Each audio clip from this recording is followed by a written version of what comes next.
Brett Favre.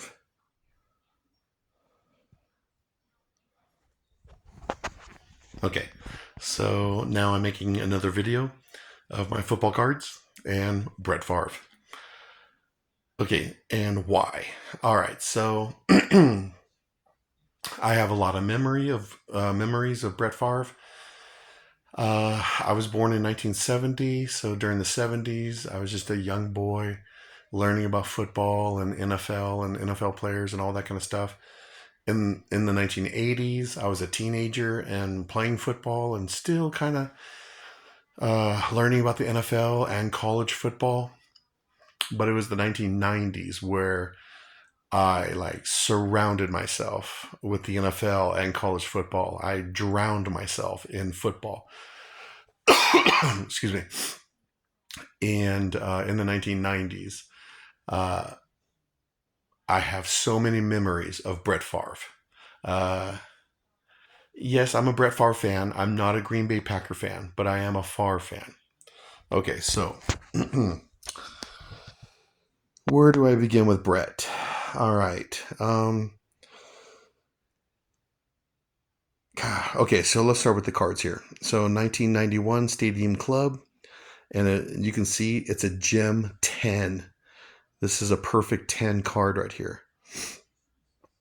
And I like this Stadium Club card. I like it because it's slightly thicker than other football cards, and it's borderless. Do you see how the photo goes straight off the card right there? So it's borderless. Yeah, it goes straight off the edge, and it's shinier than other football cards. And and Brett Favre, his last name is misspelled right there. Favre. So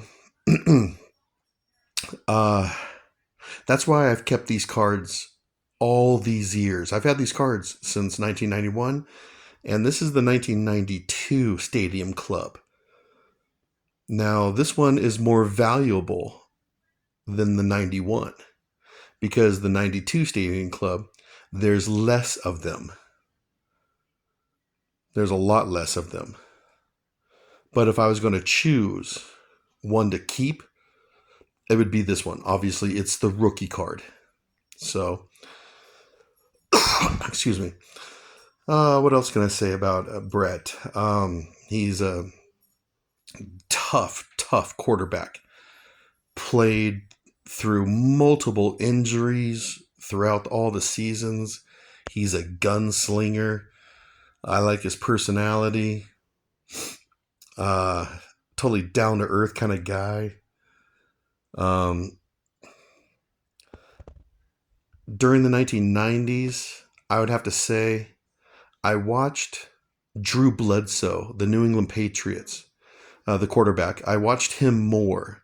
Well, because I'm a Patriots fan, so I watched Drew Bledsoe almost every game of the 1990s. But I would say number 2 would be Brett Favre. And because he was so popular in the 90s, the Green Bay Packers, they were always on TV. Always. So, oh, and Brett Favre, he made a cameo in that really cool movie, There's Something About Mary. Yeah, that was pretty funny. I like that too. So he did some TV commercials and all that kind of stuff. So, like I said, I like his personality. Excuse me. And by the end of his career, he had all the significant passing records that a quarterback can have. He had them all. So, all the important passing records. Now,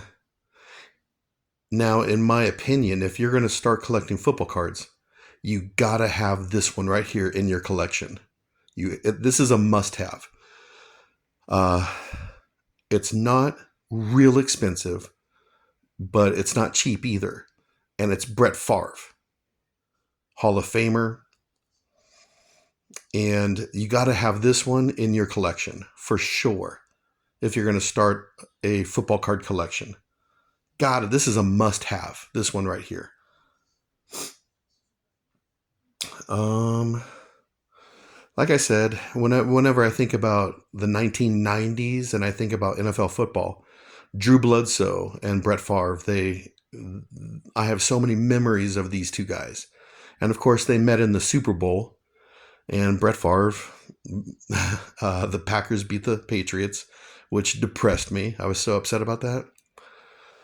But it was a cool Super Bowl because, well, Drew Bledsoe and the Patriots and Brett Favre, his only Super Bowl ring. But like I said, whenever I think about the 1990s and quarterbacks, NFL quarterbacks, Drew Bledsoe's number one, Brett Favre's number two. I also think about Troy Aikman and Steve Young. I have a lot of memories of those guys too.